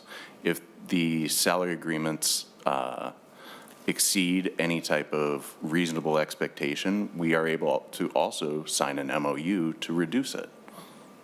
We have a lot of tools at our disposal to help address staffing issues, compensation issues, and this is just one of those that we already negotiate with our employer. But you control the purse strings. This is not taking that away. Thank you, Mr. Bruce. Thank you, Madam Chair. Senator Drazkowski, I want to talk about this because it's something that we have been dealing with in the public state higher education institutions for many years, about 2 decades, in fact. I don't want to discount that we go into negotiations knowing what our campuses have, what the system has, based on what the legislature gave, based on enrollment numbers and all the different variables. In the last 13 years, our organization has taken a pay freeze for 4 of those. And not just out of the goodness of our hearts, but also to protect the institutions, because the money has not existed. The legislature has systematically disinvested in higher education over the last 20 years. We have 500 fewer faculty right now than we did in 2017, and it's because of cuts. Because we have a contract, we try to do the best that we can to provide a positive outcome for our members, but take into context the reality of the budget numbers. And so we have taken, our organization and other in-state organizations have taken less money than some of our union colleagues, simply to protect campus budgets. So, and I would imagine that Mr. Bruce would feel the same about his membership and their awareness of the realities of the budgets that we face every negotiation period. So it is not something that we are coming looking for a big cash grab for our members and putting the state in a situation where they can't pay for it, because what that means to us is more cuts, fewer positions, fewer student support services, fewer opportunities for students to succeed in general. Thank you for your testimony. Well, Madam Chair. Senator Drazkowski? Thank you. Well, I appreciate the commentary. I don't know if I completely align on that. The reality is, under the current system we have now, we've seen multiple biennia where the legislature sets their budget in the first year of the biennium for the 2 years. The compensation or the union contracts come back, are either passed, sometimes even not ratified yet in the process, but sometimes they are ratified. And then, guess what? They don't line up. The amount of the union agreements arrives at an amount that's greater than the legislature appropriated. And then they come back for a supplemental budget.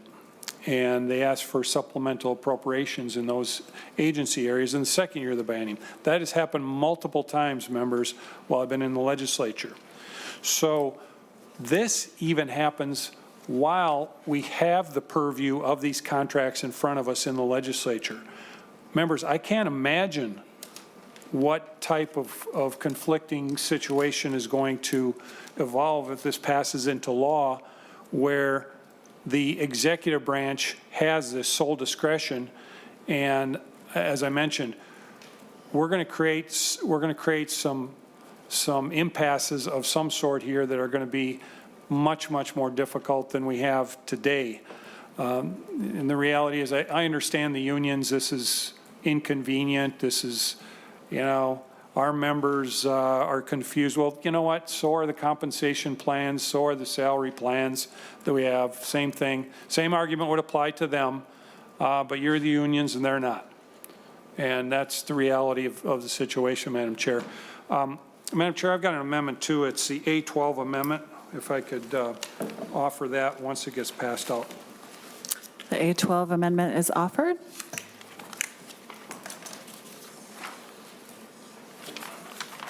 And Madam Chair, I'll describe the amendment while it's being passed out. Another thing that really a great deal, members, concerns me, Madam Chair, is that these unions that are here at the table today asking Senator Murphy to bring this bill forward and bringing it before us today, attempting to change law to remove the oversight that the people currently have through their elected members of the Minnesota House and Minnesota Senate. That oversight would be removed in the bill. And these same unions contribute millions of dollars. As a matter of fact, I've added it up to the current party in control, the Democrat Party, in the throughout the state of Minnesota. 5 of these unions, 3 or 4 of which testified before us today, have contributed, just in my back of the napkin math, over $2 million to Democrats. The IFO that testified before us, and they give to members, legislative candidates as well, including Senator Gustafson received $1,000, Senator Mayquade $500, Senator Mitchell $1,000. Those are some of the legislators and others.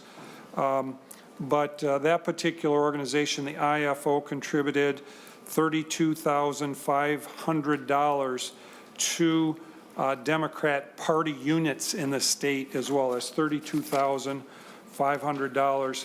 Members, the MAPE PAC, which also testified before us in support of this bill to take away the oversight that the people expect us to provide on their behalf, contributed $500 to Senator Mayquade, $1,000 to Senator Mitchell, $1,000 to the author of the bill, Senator Murphy, and also another $45,250 to Democrat Party units throughout the state of Minnesota, none to the Republican Party units in either of those cases. And also the Minnesota Nurses Association, which was not before us today, and certainly these numbers will be bigger than the 2.031 million that I added up on my napkin.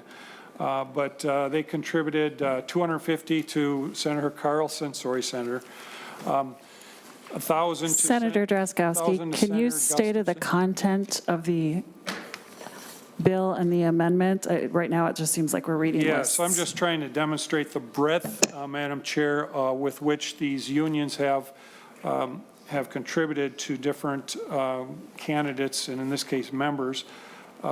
500 to Senator Mayquade.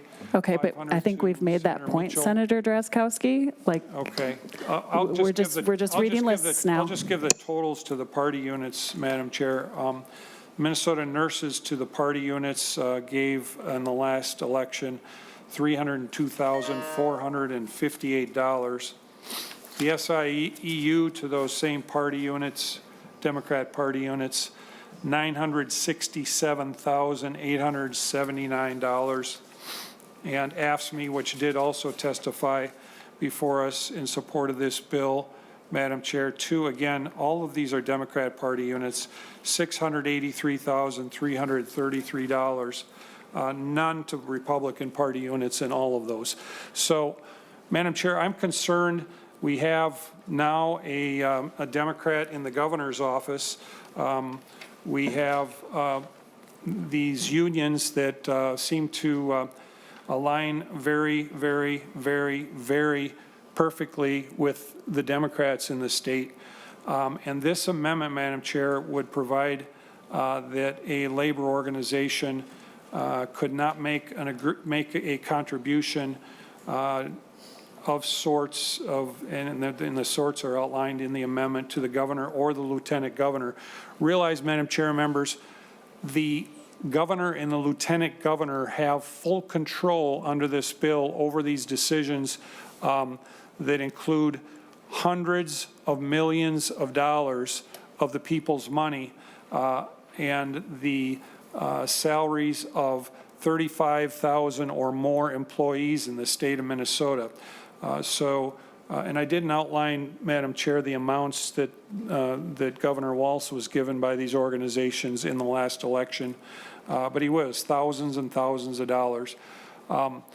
It also provides that a political party unit that receives contributions from these same unions that, Madam Chair, receive their money from the original source being taxpayer money, that these dollars that the unions then contribute to the party units could not be used to benefit the governor or lieutenant governor in their election going forward. And that's the amendment, Madam Chair. I think this makes certain that we don't have a pay-to-play type situation going on in the state of Minnesota. It's a concern I have with the language we see before us. We need to make certain in a government that's lacked a great deal of integrity. I've talked about the Feeding Our Future program. Senator Drazkowski, I think we're getting far afield from what is in this amendment when we're off on Feeding Our Future. Yeah, I think, Madam Chair, it's normal for members to be able to talk about every angle of their amendment, and I'm going to continue to do that because that's what we do here. So our government already has a high level of corruption. It's been noted, it's ongoing, it's large, it's not being controlled, and we're adding potential for more corruption here. And what this amendment does, members, Madam Chair, is provides some safeguards for the people of Minnesota, the people that pay the bills. Senator Drazkowski, did you previously, Senator Murphy is the chief author of this bill, have you previously addressed this to her, or is this the first time she's hearing about this? This is the first time, Madam Chair, as every amendment before us today has been as well. So what this does, Madam Chair, is that it provides some security for the taxpayers of this state that they are not going to be victims yet again of corruption that we have that seems to be pervasive in this state government. So I'd encourage your adoption as for roll call, Madam Chair. We will do a roll call. Senator Murphy, would you like to respond? Thank you, Madam Chair and members. I'm going to ask for a no vote on the A12 amendment. I have listened carefully to Senator Drazkowski. I want to reiterate what I have said and the testifiers have said, that this piece of legislation before us does not disrupt the checks and balances that we are familiar with when it comes to our role as legislators' role in terms of appropriation. It recognizes the negotiation between the employer, in this case the state of Minnesota, and employees who work for the state who are covered for the purposes of collective bargaining. It recognizes and honors the work that they do and allows that work to fulfill its commitment. And we, the legislature, have the power and the authority to appropriate funding. That is the check and the balance that was in place. That is the check and balance that will be in place when this becomes law. We are simplifying the process. I would like, at another point, to spend some time talking with Senator Drazkowski about campaign finance. I have some ideas about that I hope Senator Carlson will hear in the Elections Committee. I think it's an appropriate issue for that committee, and that this amendment doesn't necessarily fit in this bill. But I think you're raising the question about how our campaigns are financed. I'm interested in that. I like elections a lot. but I don't believe that this amendment belongs in this bill. Last, I will say that I think it is important for me, as the author of this legislation and as a participant in our democratic elections, that under current law, Minnesotans and organizations like a labor union are able to fully participate in our elections, and we shouldn't condition that. Some would consider that conditioning of their participation as political interference.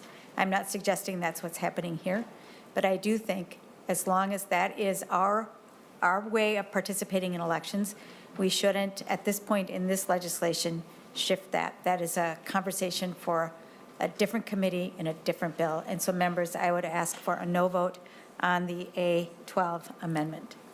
Thank you, Senator Murphy. Senator Coran. Thank you, Madam Chair. And Senator Skowski, you highlighted one of the key issues is when you look at the totality and when does the legislature have a role, and then to get rid of conflict of interest. Well, I've served on the elections as well, and all we've heard was to get out that dark money, and we have transparency, or democracy dies in the darkness. I think there's a massive conflict of interest here when you look at it wouldn't be an assumption or a perceived pay for play, but when it's exclusively only those members contributing to the people who are going to make the final decisions on those contracts, I think citizens should be concerned. That's why we have a broad and diverse legislature that should provide oversight. Now, there's plenty of other things wrong. There's legitimate stuff, and anybody knows I've been a part of all of the challenges, but the process of removing the legislature, the autopilot that we've seen in every bill. There's a bill out there that says we should continue. It removes any pressure to even complete contract negotiations because salaries and all the benefits will continue. We've seen the removal of municipal oversight from SER. So gross expansion of municipal government without any legislative oversight. We have a fiscal responsibility, and one is a financial piece, and then two is the outcomes. We need to work, and you guys all know where I stand. We could have a win-win-win and put better compensation packages together, be better paid. But we also have to go through a process of how do we build in some accountability at every single level, and we're not doing that. So today, all I've heard, and I've heard it forever, we've negotiated in good faith. Based on whose best interests. We love our employees, right? We do I was one of them, member. I was represented by MAPE, MMA, AFSCME for just under 18 years. Who are we negotiating on best, best or with the best intentions? I want to know the contract you didn't negotiate in good faith, because it's a byline that doesn't really say anything to us. And so I want to make sure that we get accountability. And what this bill does is it guts the accountability that everybody has to the legislature. We have yet to have a single commissioner, when Senator Lang talked up about, well, how do we address that funding issue? Well, we always negotiate within it. Well, what is that? They won't tell us. They will never tell us. And nor will any of them describe, besides, I think, the magic slush fund as unfilled FTEs, which is fairly large, that covers those expenditures. So it's always about, well, the legislature, they'll come back to us and ask for more money. They do that, right, in some cases when they overspend, regardless of whether it's just wages. But that's why there's a massive amount of unfilled FTEs. And so we're going to see them grow with the funding or the desire to grow those FTEs when there's not a workforce to replace them. So this is going to create an opportunity where it's almost like negotiating with yourself. Bring the whole family together. I'm not sure you talk about contributions, but we know they come because they're guaranteed to come for political purposes. And then the rewards and the decisions are done with whose best interest in mind. Our job is to make sure to support the taxpayers, and we want a great workforce. We know you have to have a competitive package. We know you guys know me, anybody who's talked in SCR, it's not just wages, right? It's wages plus the step increases, which the average taxpayer citizen has no idea what that means. But it's an increase in salaries that they don't get when we talk about cost of living increases and those things. We talk about sick leave, vacation. Now we got paid medical, paid family, which will probably be way different than what you ever dreamed of negotiating in your contracts. And it was a gift going to be handed to you by the very same people that you made great contributions to. And so not only does the vacation time work, the totality of what you get, the use of it, the carryover, those things aren't available in the private sector. Respectfully, Those are Senator the things- Coran, we're coming up on 2:30, and this will be laid over, so if someone wants to work with the author, I'm sure she would still be willing to work on it. Madam Yes. Chair and Senator Murphy, there's better ways to do this without removing the legislature. And I've been a massive proponent about how do we change our dynamic workforce to make sure everybody wins. We talked to a couple people here about plow drivers, right? We get plow trucks sitting empty. There's a solution to that, but nobody wants to address it. And it's your workforce, the frontline people. I want to make sure everybody in the front line, the true experts who deliver the services, get everything they need. Get attachment, get a voice, get funded, and we get better products. That's what I'm for. Not a single person has decided to walk forward and to take that journey, which we all win, because they don't have to. And in this amendment addresses that issue because they can buy the loyalty and buy the contracts components that they need without taxpayer citizen input. So would love to continue to work with you. But I don't think that voice matters when in the environment we currently have. So I encourage a yes vote on the Drazkowski amendment. Thank you, Senator Coran. Seeing no other comments, we will take a roll call vote on the amendment. Chair Mitchell? Nay. Lead Anderson? Yes. Senator Barr? Aye. Senator Carlson? No. Senator Swedzinski? No. Senator Drazkowski? Aye. Senator Gustafson? No. Senator Jasinski? Yep. Senator Coran? Yes. Senator Lang? Oh, excuse me. Senator Morrison? No. Senator Mitchell? Murphy? No. Thank you.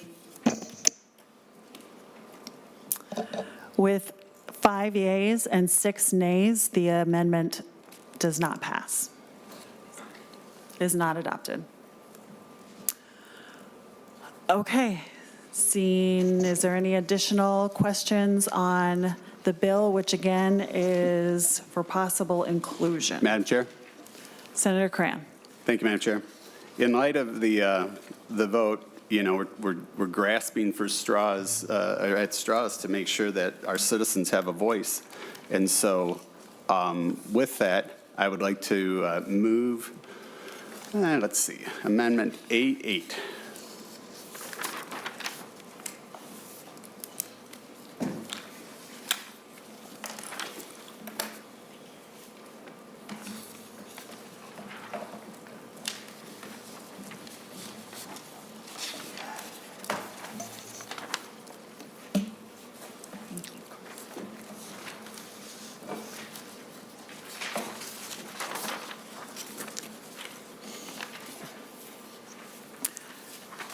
Senator Cran, I just read this. I feel like it's fairly self-explanatory, but would you like to speak to it? Thank you, Madam Chair. 8-8, what it does is it really is trying to make sure that we have some voice from a legislative perspective. And it basically limits the commissioner to not enter an agreement, increase salaries. That's the COLA piece of this. It doesn't talk about salaries. This doesn't touch step increases, which are automatic. It's literally just the COLA increase by 2% without legislative approval. And I encourage a roll call and a green vote. Roll call requested. Senator Murphy, do you have any comment? Thank you, Madam Chair and members. I would ask for a no vote on this amendment for many reasons. Again, I think that we have a process in place where the state through MMB and our state employees with their exclusive representatives negotiate and we need to respect that process and the negotiation. This is inserting ourselves into that negotiation. And so I would ask respectfully for a no vote, knowing that we have the power of the purse and the ability to appropriate, and we retain that power, and therefore this is not necessary. Thank you, Senator Murphy. Seeing no other comments, there is a roll call for the A8 amendment. Mitchell, Nay. Lead Anderson, Yes. Senator Barr, Aye. Senator Carlson, No. Senator Swedzinski, Nope. Senator Drazkowski, Aye. Senator Gustafson, No. Senator Jasinski, Aye. Senator Coran, Yes. Senator Lang, Aye. Senator Morrison, No. Senator Murphy. No. The vote is 6-6. There being a tie and not a majority, the A8 is not adopted. Madam Chair. Senator Coran. Thank you, Madam Chair. And with that, I'm trying to figure out if there's some place where we can figure out how the legislature can be involved and make sure that we have citizen representation. So with that, I'd like to move the A4 amendment.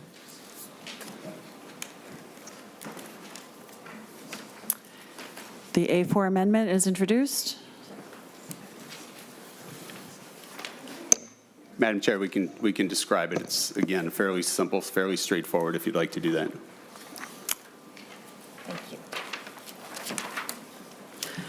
Looks very similar, Senator Coran. Go ahead. Madam Chair, this frankly is the same amendment, but moves it to 3%. A COLA or a cost of living increase of 3%. Remember, that's annually. That doesn't step on or touch the step increases, which are 3.25% to almost 4%, which incur annually for approximately 50% of the membership, depending on where they're at. Likely to increase as the tenure drops, so we'll have more people getting a step increase and a COLA. And those in combination with a 3% limit would still put that in 6 to 6.5% annual increase. I don't know that anybody sees that in the private sector, at least not without oversight or financial accountability. So, Madam Chair, I urge a green vote and a roll call. Senator Murphy. Thank you, Madam Chair and members. For the reasons I asked for a no vote on the prior amendment, I'll ask for a no vote on this amendment as well.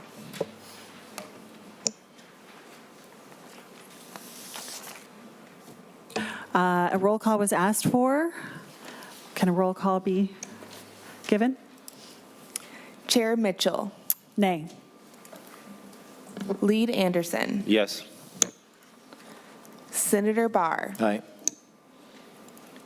Senator Carlson, No. Senator Swedzinski, Nope. Senator Drazkowski, Aye. Senator Gustafson, No.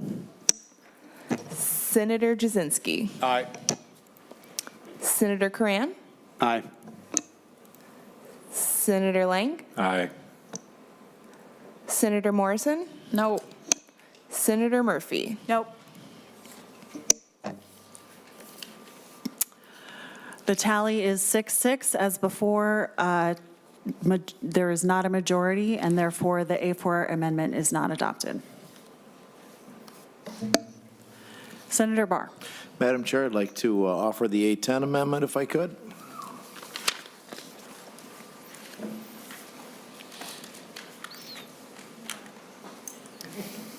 The A10 amendment is offered. I'll wait until the chair or the author gets a copy before I start explaining. Thank you, Senator Barr.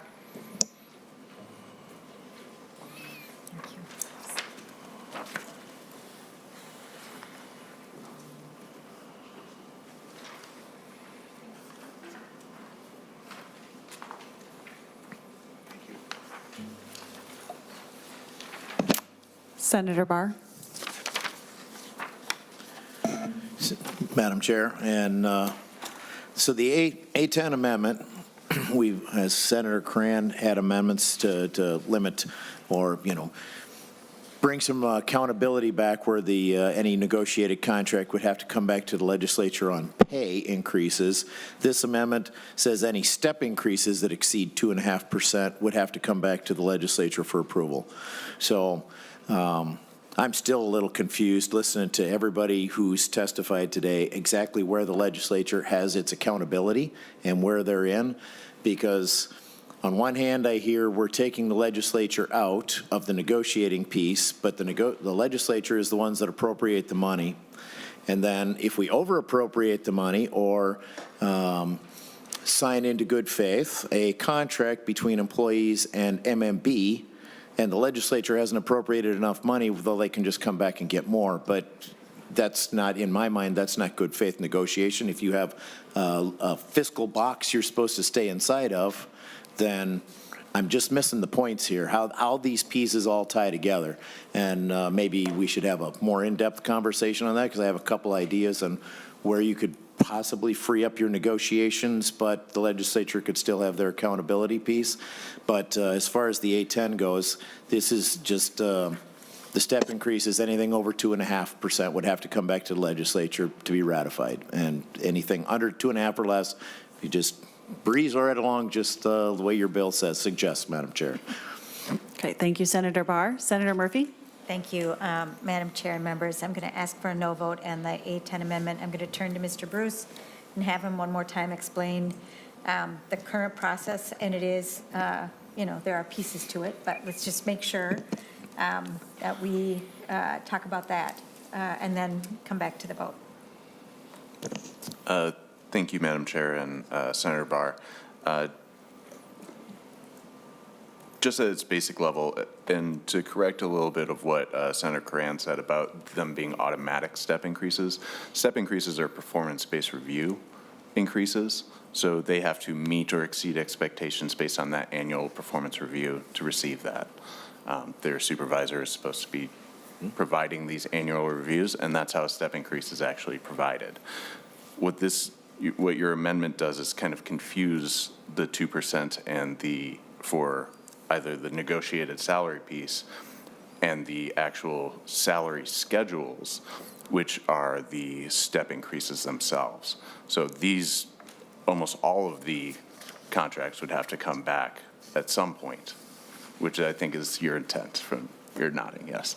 So I would not see this as an improvement or an expeditious way of simplifying the process. In fact, quite the opposite. Senator Barr, thank you for that explanation. Thank you, Madam Chair. Mr. Bruce, could you tell me, is step increases, the performance-based step increases, are there any that are ever disapproved? I mean, is it almost automatic? Are you eligible only at a certain time? You have to work 6 months, or is this a once-a-year kind of thing? Can you explain that just a little bit more, please? Mr. Bruce? Yes, thank you, Madam Chair and Senator Barr. The step increases are based on the annual review, and yes, they have been actually, if there is I think the term is does not meet expectations, they do not receive a step increase because that becomes part of their HR file. They do not advance on that step. The COLA increase is supposed to be on top of the current salary schedules for those step increases to ensure that the compensation rate is competitive with all of the private sector and other public sector salary schedules. So there has been cases, and I don't have the numbers in front of me of how many those you would probably have to get from MMB because I'm not HR. Thank you. Madam Chair, that was my next question, Mr. Bruce, was if you could give me some kind of idea how many or whatnot, but you've already answered that. So if you're getting a performance increase, I don't think there's a real problem here. If it's 2.5% or more, the legislature, it's not a guaranteed increase then, so that's probably not inside of the budgeted money because you wouldn't know how many people are actually going to get their step increase. So it would be outside of the normal amount budgeted for the pay in the contract. So if you're adding a step increase or performance bonus, are you, well then, when you come in and we appropriate the money for your contract, are you saying that you're expecting everybody to make the performance bonus and then you'll have money left over? Or are you, I'm still missing how we're appropriating the money in ahead of time and then staying within that budget box? Go ahead. Thank you, Madam Chair. That's well outside my expertise. That would have to be a question for HR and for MMB on how they develop their budgets and the specific formulas that they use to assess what they plan for compensation when we go into negotiations. Okay, we're good? So we are taking a vote on the A10 amendment. A roll call was not asked for, so all in favor, say. Okay. My bad. I'm sorry. Okay. Can we please take the roll? Chair Mitchell, No. Lead Anderson, Yes. Senator Barr, Aye. Senator Carlson, No. Senator Swedzinski, No. Senator Drazkowski, Aye. Senator Gustafson, No. Senator Jasinski, Aye. Senator Coran, Aye. Senator Lang, Aye. Senator Morrison, No. Senator Murphy. Nope. There being 6 yeas and 6 nays and not a majority, A4 is not adopted.